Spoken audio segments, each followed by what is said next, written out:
WeCast, supporting women entrepreneurs in Southern Alberta, with your host, Jenny Bourne.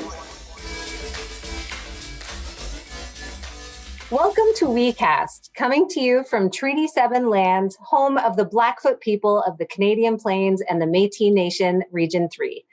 WeCast is a 4-part podcast summer series produced by WeSTEM, the Women Entrepreneurs in STEM program, here to support all women entrepreneurs in rural regions of Southern Alberta.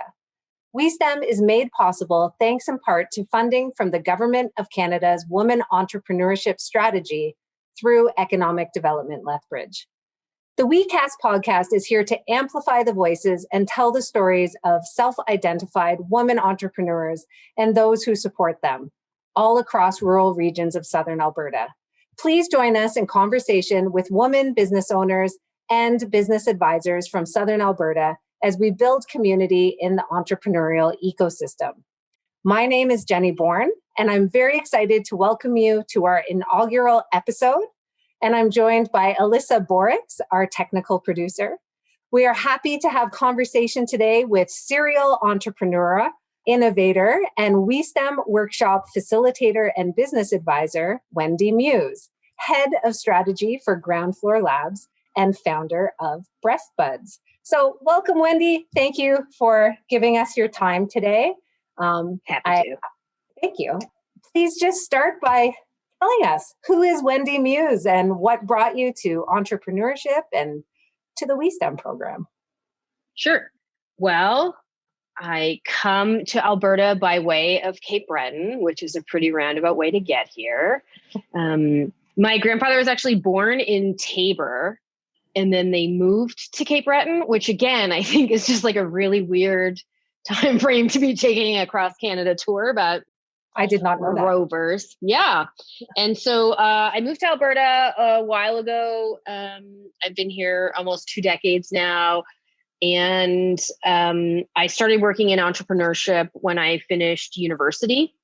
I had worked for Flight Center as a travel agent and as a manager there. And I learned a ton about like just leadership and culture working for them.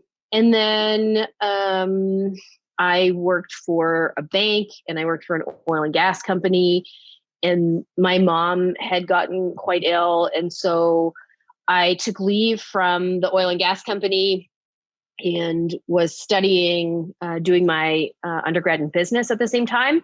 And when I finished that degree, I immediately started working in the sort of startup ecosystem at a kind of think tank, and I started working on projects there, and we had some pretty big successes there, and that got me into and interested in, I think, entrepreneurship, and then just like economic development and social responsibility, I guess, around those things. And so that kind of brought me into all three. And when I think of everything, I think of Venn diagrams. And so like, those are sort of the Venn diagrams of how I got into entrepreneurship.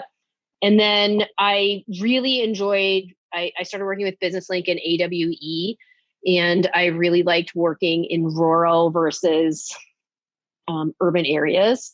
I think because I grew up in a rural area and I could really appreciate the sort of adversity that comes with rural barriers. And so I worked on a project in Wood Buffalo after the wildfires.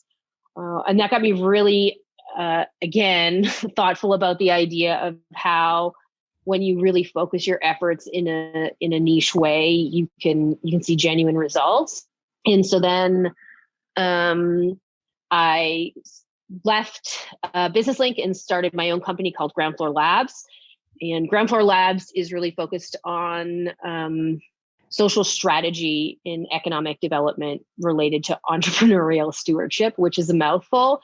But basically, it just relates to the responsibility we as people who are supporting entrepreneurs should feel towards ensuring that we're delivering our services equitably, right? Problems aren't just in the city.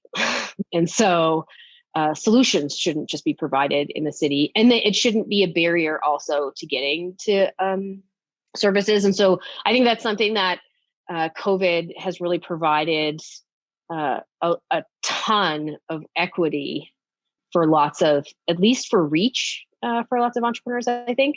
And then I mentioned my mom got sick. Yep. To clarify, when you say equity, you don't mean financial equity?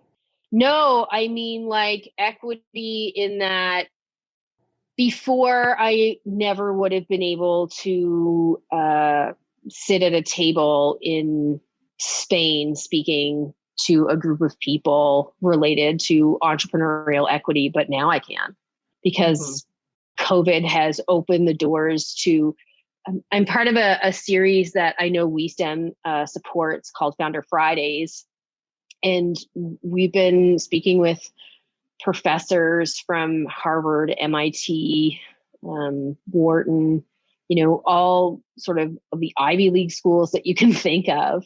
And they're giving us firsthand information about current trends. So normally we would learn about that 7 years from now when it becomes a sort of talking point in social circles, not at most of us aren't, still going back at that academic level and getting that information. And so that sort of equity to have the opportunity to have firsthand conversations and ask questions to people like that, no matter where we are in our province, that is something that we've never had. And so that type of equity in terms of like bringing collaboration and new voices and new opinion and new sort of entry points is great.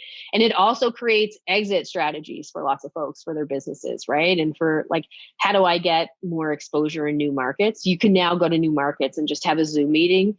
And it wouldn't matter if you were down the street or 5,000 kilometers away. That's how we would be meeting, right? And so that creates great entry for lots of folks.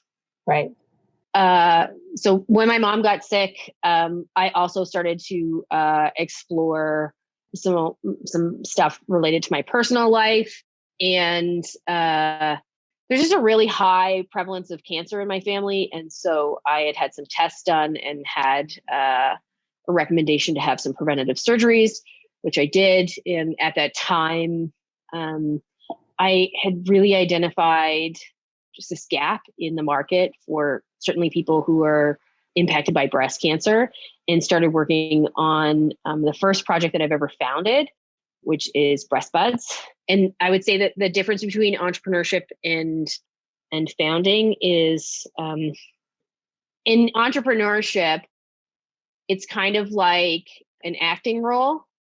You take on a problem, you work on that problem, then you get rid of that problem, you take on a new problem. Because entrepreneurship, you're really moving from one thing to another. It really is, in my opinion, where innovation and small business come together. And founding a business or a project it's like when you're done hopping. You don't want to go from. It's like when you're a Spielberg and you're just like, we're going to work on this for the next 12 movies, and you just like dedicate effort to something for a long extended. Like you see the ongoing challenge of it. And that for me was a really big change from sort of how I saw stuff in entrepreneurship. So can I ask, if people are unclear, because sometimes I am too, like being a founder of a company or starting a company as an entrepreneur, like, some entrepreneurs, if you look at their LinkedIn page, it says CEO of blah, blah, blah, or president of blah, blah, blah, right? And it's like, do those titles have differences, or is it people's preference? And how is being a founder different than starting your own company? So I would say the titles matter technically, especially if you're looking for funding or once you incorporate, things like that become quite relevant. I guess only if you become big, technically. But for me, a small business owner is potentially someone who owns a convenience store, or they might own, so it might be an independent convenience store, or it might be they might be a franchisee. And then, so to me, that's a small business owner where it is a small business and also it could be a supported business. And then entrepreneurs for me are folks who So if I own a Subway franchise and a car washing franchise, so to me, that is entrepreneurship, where you're seeing multiple gaps in a market. So you're constantly assessing a market to look for areas where you can create some degree of improvement and monetize that sort of over and over. And so again, like I would say, like that's how I feel about Ground Floor Labs. So I wouldn't say I always identified as an entrepreneur, but once I openly got into the racket, that's how I identified. I was like, I'm an entrepreneur.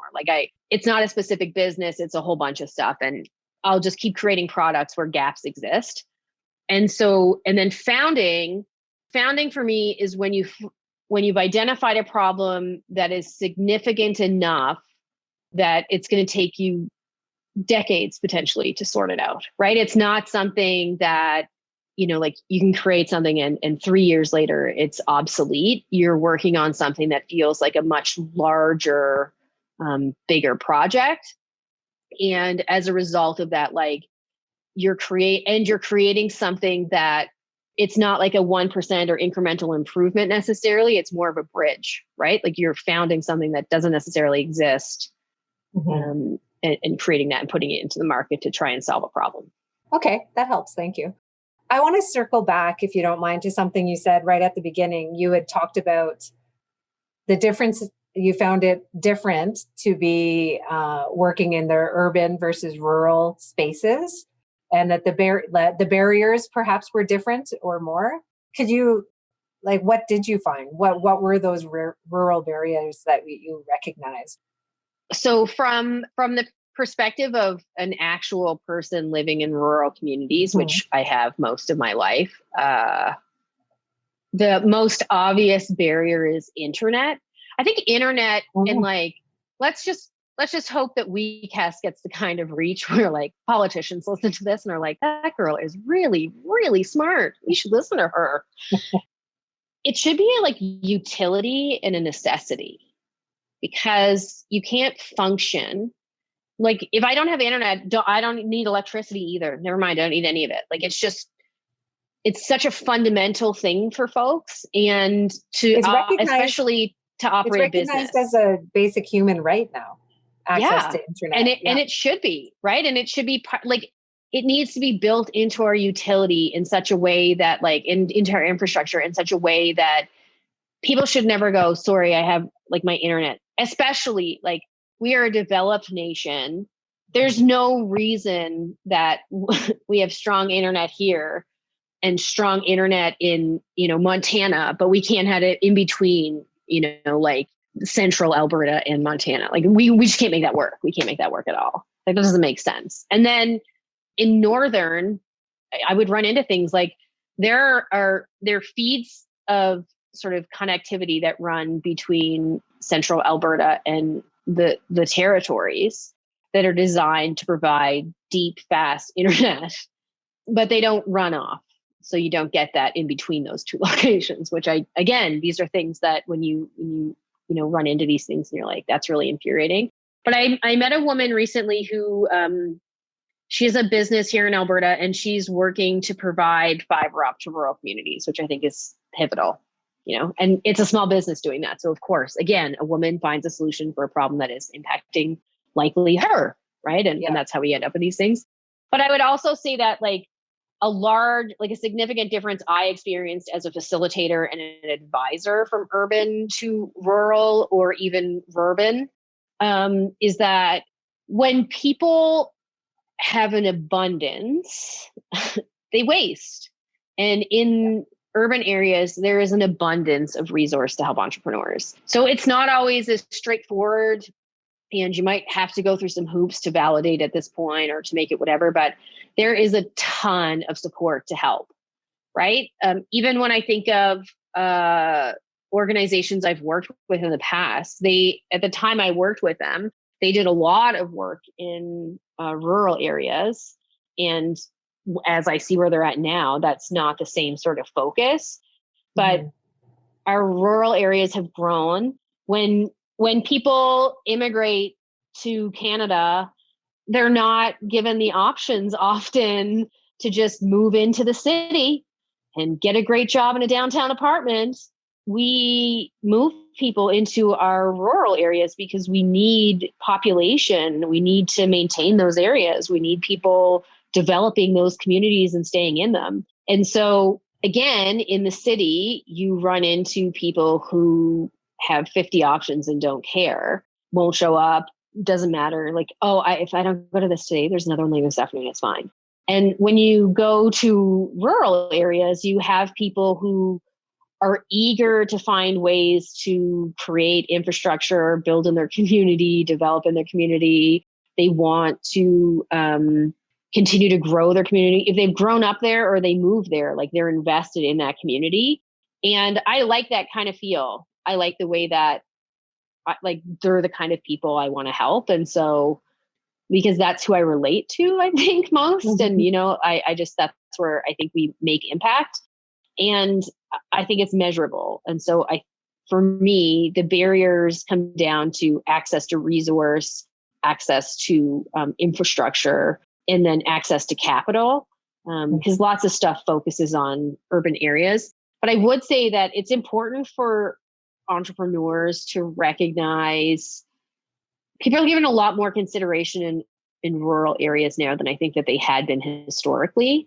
Mm-hmm. And I think it's worth continuing to push forward because I think we've made a lot of progress in building out rural areas as being just as innovative, just as tech-oriented, just as developed as sort of our urban counterparts.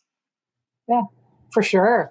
So if you have been supporting, because I know you wear a lot of hats, you are an entrepreneur, you are a founder, but you're also a business advisor and you support other entrepreneurs. So wearing the hat as an advisor, working with entrepreneurs in urban versus rural settings, do you find that in the rural setting, they ask questions or are looking for different kinds of supports than you would from urban? Yeah, no, in urban areas, people think when they meet with me through a support organization like WeStem, mm-hmm. that I'm a free consultant for them. Oh. And when I meet with people in rural communities, they want to learn what I have. Like they understand that the way I like to go about things is to show you what I know, and then let's see you apply it, and then see how we can sort of iterate from there. And so I find rural folks are much more interested in being taught how to fish than just sitting down to some sushi. Fair enough. So if you don't mind my asking, what are some of the barriers that you have faced in your different business ownership and founding roles? So again, I do have a lot of hats. And I would say that most recently, like in the last 2 years, certainly COVID created a lot of barriers for me as an entrepreneur because it created a lot of barriers for everyone as entrepreneurs. Mm-hmm. But uniquely to me, I have an autoimmune disease that creates a terrible amount of fear for me related to what is happening. And so that became really impactful to my business because I have to worry continuously actually about how I'll be able to operate and if it's safe for me to operate my business and what are the best practices I can have for that. And it also, I recognize more and more things that create barriers that are unique to just sort of my circumstance. Mm-hmm. And I think as an entrepreneur, it's important to recognize everyone has different barriers and it's not a waiting game, you know, like where we wait. Well, my cup is heavier than your cup. Well, I've been carrying my cup for 4 times longer than you. So like, how does that weigh out against one to the other, right? It's not that kind of thing. I think it's important that we recognize more and more that as we succeed or as we move forward, all that provides us is the opportunity to reach back and pull someone else out, right? Like that has to be more of the effort that we're making to try to not sort of, there are barriers that are just overwhelming. And again, some days like I wake up and my hands don't work. That's a pretty overwhelming way to feel when most of the work you do relies on you using your hand. Mm-hmm. And so, and again, that's because I'm Italian. Like I tuck my hands in my pockets on Zoom calls so I don't feverishly talk with my hands. But sorry, I identify as Italian. Sorry. Right. And so I am very thoughtful and mindful of the objective that as I have some sort of exposure or opportunity, that it is my responsibility to share that opportunity with others, especially folks who sort of help me along the way and folks who support me day in and day out. And I think that's a big part of how you overcome some of those barriers, just being able to recognize those things. So I think you bring up a good point. So you spend a lot of just your time. One though. Yeah, one good point. We'll get to the others later. But so you spend a lot of time supporting other entrepreneurs, but where have you gone in the past and where do you go for support? Do you have a mentor or people or programs that you've turned to? So I have several mentors.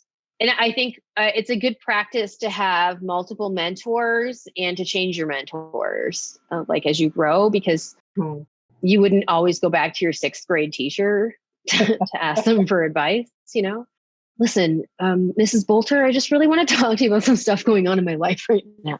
And so it's the same idea, like you learn from people and then you should continue to grow with that. I also have a sponsor, which is different than a mentor. And so I speak with my sponsor maybe once a year. And I just talk about sort of anything I'm progressing on and just check in on things that I can do for her, because she has a lot busier schedule than I do. And then I use programming, like I use a lot of the programs at WeSTEM. One of the reasons that I think WeSTEM is such a great project to be spending any sort of time in is because it genuinely creates measurable impact. And I think that's what we should be working on at this point. Like, I don't think we need to recreate another business plan template for entrepreneurs. There's 7,000 of them. That's what Google's for. We need supports that actually recognize what some of the problems impacting entrepreneurs are, right? And like when I think about some of the programs that I've been a part of in WeSTEM, they solve actual roadblocks. And I think that that's important because there are still barriers. So if we can just get people around roadblocks, that's really important, right? Like that's getting people momentum, that's getting people going, that's getting them access, that's getting them introductions, right? Like, again, things like Founder Friday. WeSTEM supports Founder Friday, so that brings that to the community. I go every month and there's, I don't know, maybe 6 or 7 ladies that I recognize from WeSTEM that go to those events. And so awesome. Again, that's significant, right? When you think of that kind of opportunity and you get a free book, and not for nothing, business books are really expensive. So it's true. That's awesome. I have a question about, well, we always get questions, right? At the WeSTEM program, basically, if someone just calls us up or emails, their first question is always about funding. Do you provide funding? Which we don't, but we can help people access grants and loans and that kind of thing. So some people like startup capital or funding for innovation or growth or that kind of thing. If it's not too personal, how have you funded your business projects? Sorry, I just want to tell you one other thing to your last question before I get to how much money do you make? How much do they pay you? I don't need to know that. I'm just wondering. I know. One of the very best tools for every entrepreneur, and like get a piece of paper and a pen, it's youtube.com. I've heard of it that. is the second most used search engine. I watch, like if I can't find something, I don't know how to do something, I Google it and then I see, sort of like, oh, is this a ton of stuff or nonsense? And then I go to YouTube and I watch a 3 to 5 minute video. And if I can't understand something in 3 to 5 minutes, then I know I probably need to read something about it. But if I can understand it in a quick video, or I get the overview of it and I'm like, oh, it's 7 components. Okay, let's watch component 1, 2, 3, 4, 5, 6, 7. So I would recommend that as a great tool for all entrepreneurs, no matter where they are. But again, the barrier is as long as you have a solid internet connection. Yeah. So how do I fund my projects? So I started Ground Floor Labs, like many entrepreneurs, sort of side of my desk, trying to get stuff going. But I recognized that I needed to just like invest in me and stop putting a little bit in and a little bit out. Mm-hmm. It's very difficult to have your feet in separate canoes for a long period of time. And so, when I started Ground Floor Labs, one of the things I did, and this shouldn't surprise anyone, was I did market research. I went out into the space that I worked and identified where gaps existed for entrepreneurs. Yeah. And gaps genuinely are not difficult to identify in the ecosystem because often everyone's doing the same things. Did you need a business plan template?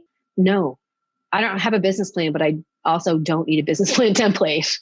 And so it was easy to identify where things were happening and weren't. And so I recognized immediately there's a huge gap in rural. It's my favorite space. So that's where I should work and offer service. And so I started, when I first started, I was working on some tech stuff. Like I do a lot of product development stuff in tech. And so I was helping people on those projects.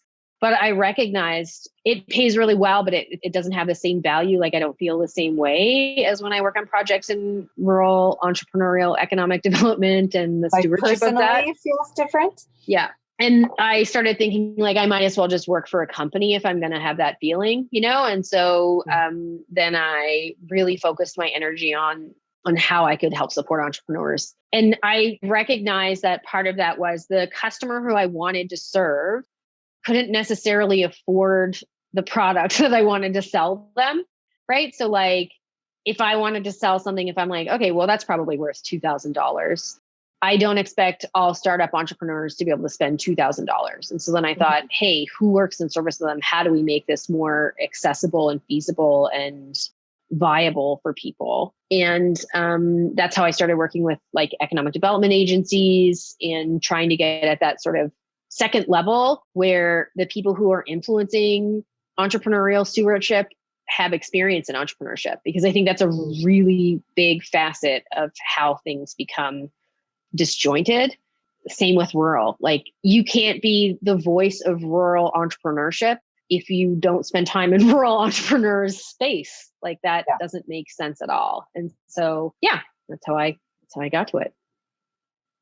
So you funded it by finding other programs that offered it? Like I found projects like immediately that I could start building and selling. Like I tested them before I built the business.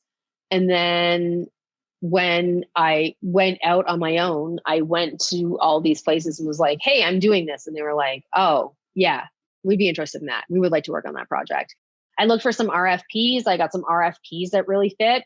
Yeah. And then Breastbuzz, again, went out, did the research, found out the gap was there. So like I probably self-funded, let's say in the first 6 months, $500.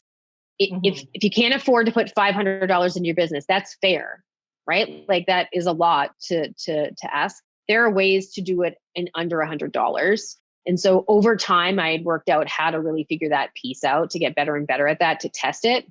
And so I've tried to not spend money on something until it's paying me. And so there are some, you have to have some element of I'll put in for that. And so, $500 was my, like, if I can put $500 into an idea and then start getting money on it, that I are like figuring something out with it, then I'm cooking. If not, then I don't need to be doing that. So one of the most expensive parts of creating a tech company is product market fit and validation. And I am pretty recently trained in that. And so that helped to be able to do a lot of the validation stuff, again, on a pretty shoestring budget. I did a program through TechConnect and WeStem, but that was run by Platform called Junction. And that program, I think it was about 50 days. And it goes through many of the things that are important to founders. It gets you sort of investor ready. That's the perspective of it. But while I was doing that, I ran several tests that allowed me to test my messaging to my customers, my website, pricing, things that really mattered. And I did all of that on $238. And that got me a few hundred direct signups, 1,000 sort of interested participants. But then it also helped me work on getting some MOUs in place, which is a memorandum of understanding, which is basically like a strategic partnership with some breast cancer support organizations. So that allowed me to have roughly 26,000 people in the pipe to potentially join the platform when it goes live. And I was able to do all that without putting any of the investment into developing the software. So it allowed me to test it without doing it. And so we built minimum viable products and proof of concepts of it that have been able to be tested and go through that process. And so that works. But again, if I factor out the cost of my time and expertise, which I think lots of entrepreneurs have to do in their business in the beginning, I was able to vet it out and get to my first employee on probably $1,000. Wow. Good for you. Alyssa very smartly just reminded me to mention our resource page. So if anybody out there is wondering, if you're not in business right now and you're wondering about startups, and if you are in business and you're looking to grow, whatever, we do have a resource page at westem.ca. And a lot of the templates that Wendy's been talking about and a lot of the information people are looking for, you can find resources there as well. So I should give a shout out. Thank you, Alyssa, for that. Wendy, did you want to tell us more about Breastbuzz? Sure. You mentioned it a few times, but what is it? Also, I have, I think grants are fantastic. So I think that there are things that we as entrepreneurs need to recognize around grants and funding. And so grants are like government support, right? And in many ways. And so you wouldn't build your whole household structure on government support. So it's never wise to build your organization structure on it either. But there are certainly things there are programs that are designed to help. And I think that it makes sound entrepreneurial sense and experience to always, like, I remember when I worked at Business Link and I used to think, man, why do people always ask about grants? And then I was like, of course they do. Like, that's like money on the table. If you're not asking about grants, are you doing the best work for your business? I hear you guys give away free money. I don't want to ask about it because that would be awkward, but totally not interested. Yeah. You have to ask to get it though, right? Okay, cool. Yeah. So anyway, so I encourage every entrepreneur that their first question should be, do you have grant funding or access to it? And then when people don't have... Can I just interrupt for a second? These days, there are so many more new grants coming out constantly. So we do have a grant tab under our resources. And I think this week we've added 2 or 3 new grants. It's only Wednesday, right? Yeah. So that is constantly being updated and the old ones removed. Yeah. So it really behooves you to be looking for those grants because there's always grants coming out. And it's not like, I would say that there's a lot of work. Like people think grants are free money. And it's not ever free money. Just sometimes the application process alone is, extremely time consuming. And then the upkeep of it, right? Like you the reporting back on how things are going, that can also, or the funding incurs, right? So it might be that you have to do the work to get the money paid back to you, right? These are things that all matter. But I think another recommendation I would just give to entrepreneurs who are looking for money is that resource is just as good as money. In fact, often resource is better than money. And so I would say that if you were looking for a $5,000 grant to get some marketing stuff on the go, and you're like, hey, no one will give me this $5,000 grant to get some marketing stuff on the go, talk to people at WeStem, right? Like they'll actually help you with your marketing. Yeah. So you get consultants who help you basically, but without that exchange of like, here's done work, they actually teach you how to fish. And that makes a difference because you're going to need to fish every day. It's not like, oh, I just need this marketing material one time. Like people need ongoing marketing support. And so I would say that in the absence of being able to get money, the ability to learn the skill that is paid for is quite beneficial. And beyond that, often, and let me just plug this, if you, for example, are experiencing trouble with your marketing, you could take a program at WeStem, like, for example, Foundations in Digital Media. And that program would not only teach you as an entrepreneur how to better do all of these things related to your business and its marketing strategy for digital, but if you were someone who is thinking about maybe getting into entrepreneurship and you didn't know how, let me assure you, entrepreneurs need marketing support. So you could take that program, learn how to create this content, and then go start a business around creating content for other people and be rich by Thursday. So it's a worthwhile thought. Yeah. It is. Okay. So Breastbuzz. Breastbuzz is a platform that I develop for those impacted by breast cancer. And basically, I had identified how isolating it was when I had my double mastectomy. And I thought, man, it just feels incredulous to me that people are told these catastrophic things and just sent home to figure it out with the internet. Mm-hmm. And the internet is the dirtiest place to find health related information. Never read it's like comments. Mucky. Mm-hmm. Yeah. It's just like, you don't want to get into it. It's a rabbit hole that is like quicksand. And by the time you recognize, like where you're at, you're too deep in to get out of it. And you're just like, it makes it all worse. Yeah. And so I thought, hey, what if rather than telling people, go ask the internet, you could say, go chat with peers, people who've been there, who understand what's going on. Mm-hmm. And I thought that must exist, and it didn't. And so I started working on it. And I've just hired my first data scientist. Congratulations. That's really exciting. Thank you. Yeah. I've applied for several grants, which I'm very hopeful about. And again, it's very much focused on alleviating some of the barriers that impact rural folks, because not surprisingly, cancer disproportionately impacts people in rural communities. And so one of the things that I thought about, because I actually got quite sick while I was working on that project in Fort McMurray, was what happens when you're diagnosed and you have to drive home, and your drive home is 2 hours or 3 hours.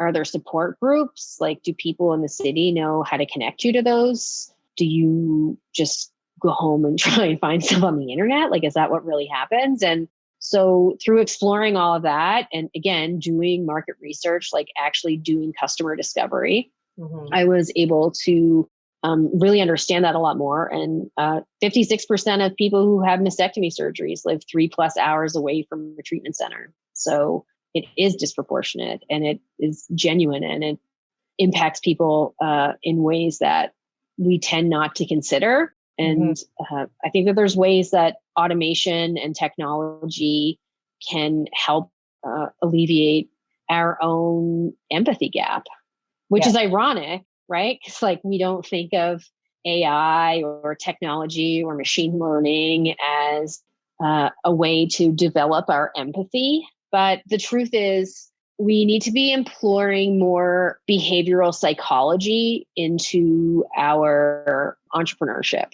And this is the STEMmy part of the conversation for sure. Well, I heard, I didn't hear, I read an article. It was a year or two ago, but I thought it was fascinating. I was very excited to read it because everyone says philosophy, for example, as a major. It's just a big joke, right? And what are you going to do with this philosophy degree? You're going to work at Starbucks, and nobody wants that. And universities are a barista with soul. Yeah, but universities are closing down that major, not offering it anymore. But actually, there's been a huge resurgence, and it's because of this. It's because of all the AI and the machine learning, right? So just to make sure that the humanity is not taken away, to make sure that people with behavioral science or philosophy, ethics backgrounds are part of the creation of these things. So I totally. And I think often, like, one of the things that is very difficult whenever I meet people and talk about my project, especially around like funding or VCs, people are always really excited because it is a very strong monetization strategy. And it's also free for those impacted by breast cancer. And so people are immediately like, well, how do you monetize them though? And I'm like, are you for real? Like, do you understand what's going on? Like, you don't. That's the point. And so for me, I think that trying to be ethical and thoughtful and really employing empathy in the sort of creation of stuff and the logic of what I'm doing, for me, that's always been the sort of, let's start with, okay, what's a good idea? And then how can we serve people with this good idea? And then how can we measure that it really does serve people? And then, okay, how do we make money from doing that? Because that's how we should be. I mean, I understand that everything can't work that way. That's like perfect world thinking, and there'd be different problems in a perfect world. But if we want to start working on things in sort of meaningful ways, and especially using our AI and machine learning to benefit, certainly in healthcare, some of those support mechanisms, like if you're doing this on Facebook, why wouldn't you do this in a system where it's providing you with outputs that actually help you? So rather than selling you marketing for Licenza, it actually directs you to resources in your community that support bra fittings, which is an important part of aftercare with breast cancer. And so those things really matter, but it's not monetized that way to like through marketing companies and through the monetization strategists for Facebook, right? And so thinking about it from that empathetic perspective rather than just the monetization strategy. So I just want to monetize with empathy, I guess is what I'm saying. There's a way to do that, I think. And so I just wanted to work on a project that I thought, hey, this could really help people. And again, it's founding because it doesn't exist. And it's not something I can solve in a year or 2 years. Like there are many, many facets that it's an onion. It's an onion with a Rubik's Cube inside. Yeah. But it's a very exciting onion. Even though it may make you cry along the way. Yeah. There's definitely tears shed for sure. Well, here's a question, not necessarily about Breastbuzz, but throughout your entrepreneurial journeys. Is there one time that you could pinpoint and share where you failed? Had a big failure and had to get up and dust yourself off and keep moving? Not one. Many times I failed. I'm a big proponent of talking about my failures. I think that it's super healthy. I actually just read a book called The Power of Moments that talks about just sort of how do you create events in your customer or like in the experience so that that's what sticks with people. Like, how do you identify the moment that sticks with someone? And again, when you're thinking about cancer, from that perspective, like when someone's diagnosed, that's certainly a pit moment that sticks with them. And so one of the things that I would say, like I commonly talk about that's a failure now is my branding for Breastbuzz. So when I started Breastbuzz 3 days after I had a double mastectomy, it's federally registered 3 days after my surgery. And so I thought I had something, and I thought this is a really good thing if I can vet this out and this is something. And part of vetting it out involved getting a logo and getting a website. And so I just went to like Fiverr and got a logo, and I hated the logo, but I was like, all right, well, it's just a placeholder until I, vet this out. And one of the things I learned in the interviews with breast cancer patients and survivors and previvors is that often they think of the ribbon as something they'd associate with fundraising, not necessarily support. And that is a fail. That's just a branding fail right away that, is something that is significant. I also, I would say that I failed a lot in the start of my entrepreneurial endeavors, just with like ideas I'd had that I was like, oh, this is really great. And then people would be like, no, that's terrible. Now, like Uber does exist, so I wasn't wrong. So I think lots of us have those sorts of like ideas that we think are really great nuggets and they fail or whatever. But anyway, in that book, one of the things that they talked about was the importance of recognizing failure as like a good thing rather than a bad thing, because failing means you tried. And most people fail by not even trying. And so there's a story about, I think it's Sarah Blakely from Spanx. And she talked about, they asked her about, so you're going to this party, you want to wear an open toe shoe. So you cut the bottoms off and you have this, and you think you have something. And so she goes out to like a couple hundred different manufacturers and they're all like, ha, ha, ha, ha, ha, get out of here. And now she's like, Spanx, they're everywhere. And so they ask, like, how did you overcome the constant rejection?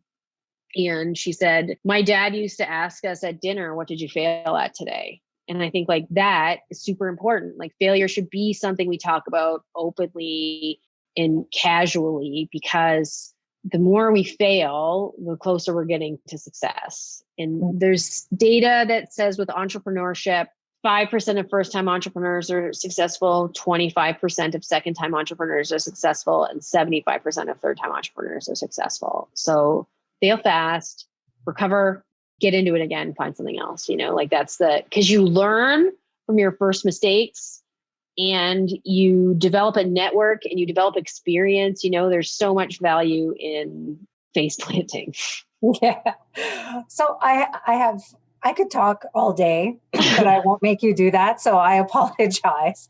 But I don't think I've asked what brought you or drew you to the WeSTEM program and to working specifically with women entrepreneurs. Again, I identify as a woman entrepreneur. And so I like the idea of community. I like everything I've talked about it speaks to finding people around me who are my likeness. And so I really identify with rural. I really identify with the struggle of trying to create something from nothing. I really identify with tech and how tech can remove those barriers, even though it is also in itself its own barrier. And so I grew up with a grandfather who, I don't know, I've talked about this reference a lot lately, but I remember my grandfather fixing a toaster and my grandmother being like, I'll pick up a new one. It's $9. And he was like, no, you won't. Because he would just he would just fix it, And I think that's something that is very particular to sort of what I think WeSTEM has done. Again, I think the ecosystem is saturated with lots of people doing, the same thing. And there's lots of $9 toasters out there. But I think that Tech Connect and sort of the regional economic development and all the sort of regional partners involved and RINSA and sort of all that. I think the individuals who are the shot callers that in that sort of space are really putting the effort in to make sure that they've got a good toaster and just fix their toaster, right? And so for me, WeSTEM is a very obvious gap. There's not enough support for women entrepreneurs, especially as it relates to getting them integrated into technology and technology integrated into their businesses. And so that to me is saying oh, well, we'll just jimmy rig it so it takes bagels now kind of thing, it's just sort of taking something that is working and recognizing that having that tech connect, creating, support around technology in Southern Alberta when it didn't exist. That is smart thinking. But then being able to step back and identify, this does not serve women as well as it could. And there's just, we have to identify and recognize that there are different barriers, even within the spectrum of women, there are different barriers that we have to recognize and sort of build for. And so noting that, one shoe, one size doesn't fit all really matters. And so for me, I think that is that sort of recognition of, again, how rural approaches problems when they identify them in their own space. And so I've done lots of work with Lethbridge, ECDev, and the folks at Tech Connect, and working with WeSTEM just felt like a natural. It felt like they built a program for me to work in. And to You're support welcome. my ideas. Yeah. Well, we're very we're very happy to have you part of the program for sure. As a client and as an advisor, both, right? Yeah, so that's and amazing. legitimately, WeSTEM. I would say that the work I've done with WeSTEM with Breastbuzz has moved me along more in 6 months than I had in 2 years, and that is directly as a result of having the supports in WeSTEM, getting to work with my advisors in WeSTEM, having you guys share stuff with me. I've applied for 3 grants and received 2 thus far based on stuff you all have sent me. So that stuff matters, especially when you're trying to move things along and figure those things out. And I would say that WeSTEM is very connected to its partners and in connecting you to partner organizations that also help, which is, U of L, Brandy, everyone has been a really great support for me building a project in Lethbridge. And I'm very proud to build my projects in rural communities because I don't know, they're my people. It's where I want to be. That's awesome. Okay, so my last question for you before we say goodbye is what's next? What's next for Wendy Muise on your journey forward? Okay, so Wendy Muise, entrepreneur, really wants to.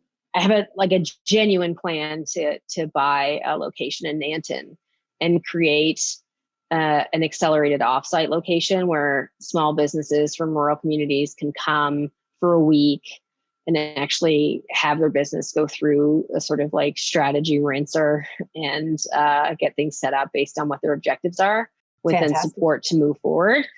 So I'd really like to work on that in the not too distant future, but founder Wendy is quite busy. And so everything else is taking a bit of a backseat to what she's got cooking. And advisor Wendy is always hunting for the next big obstacle. So what is something that people are really struggling with? What is something that people need support with? And so for me, that has a lot recently has been around really testing ideas and understanding whether you have something to work with or not. And so the digital media program certainly helps people remove a lot of that barrier. And so I like working in that space and finding out more things there. So I'm just going to keep trying to find out what people are struggling with and see if I can help. Awesome. I really hope that in your busy schedule, you find time to sleep, because it sounds like you've got more than 24 hours a day lined up. I think and just to be fair, like for anyone who listens, I get up very early every morning, right? And so sometimes people, like I would say that this is one of the things that people get wrong about entrepreneurs. They either think that in entrepreneurship, you spend your whole day like hanging out and then just money is made somehow because you have such great ideas. Like it's pretty lackadaisical. And then other people think it's this like rise and grind lifestyle. And I get up every day, usually between 4 and 5. I think 5 is the latest I get up. Although I was saying yesterday, I woke up after 6, which is just like, is this Christmas Day? And, but I get up early every morning because I like to work before everyone else, but also I work on projects in other places, right? And so that gives me opportunity. It also means I can attend accelerator or workshops in like Australia or New Zealand. Like I don't need to limit my purview. So I get up early and work on stuff early because I find that really effective. That's my sort of like my golden hours. And then people get up in the morning and start working. And so I chat with people throughout, early day. But as Jenny knows, usually between 2 and 4, I'm deep into my nap cycle. And that is the reality of entrepreneurship. And then I take my dog, who is also the head of security here. I take her for an adventure, and then I make dinner, and then I work again for a few hours. And so it really is about finding ways to stack your habits so that you have a good balance of what you want to be doing and what sort of fills your bucket, and then the work you have to do to sort of build your business. Right. That's great. And that sounds like a great place to end off. So I just thank you so much, Wendy, for being our first guest on WeCast. Yeah, happy to be part of it. I would also like to add that if you would like any information on the projects that Wendy mentioned, you can check out her website, groundfloorlabs.com.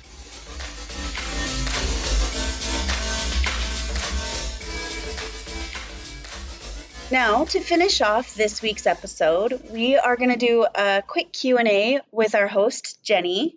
I thought it would be good to go over some of our frequently asked questions that we get about our programming here at WeSTEM. For sure. So, first one up is, how many languages can you receive business advising in through WeSTEM? That's a great question. We are on Blackfoot territory here, so I'm really excited to say that 2 of our advisors can offer some advising in Blackfoot, but we also have English and French, Canada's 2 official languages, but we also have some advisors who can speak Spanish, Italian, Persian, and Azerbaijani. So in total, you can actually receive business advising in 7 different languages.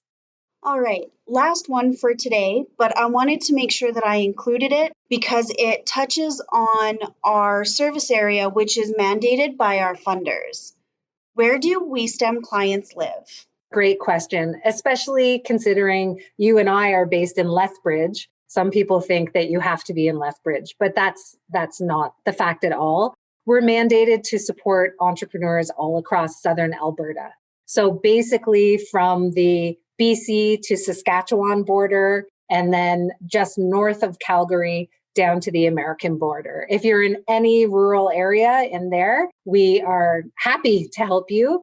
But if you are living in Calgary, unfortunately, we cannot, because that's not considered a rural area. And if you go to our website, you can look at a map. We have a regional map there, and you can see exactly the areas that we cover and where we currently have clients. WeCast is a production of the Women Entrepreneurs in STEM program. WeSTEM is made possible thanks in part to funding from the Government of Canada's Women Entrepreneurship Strategy.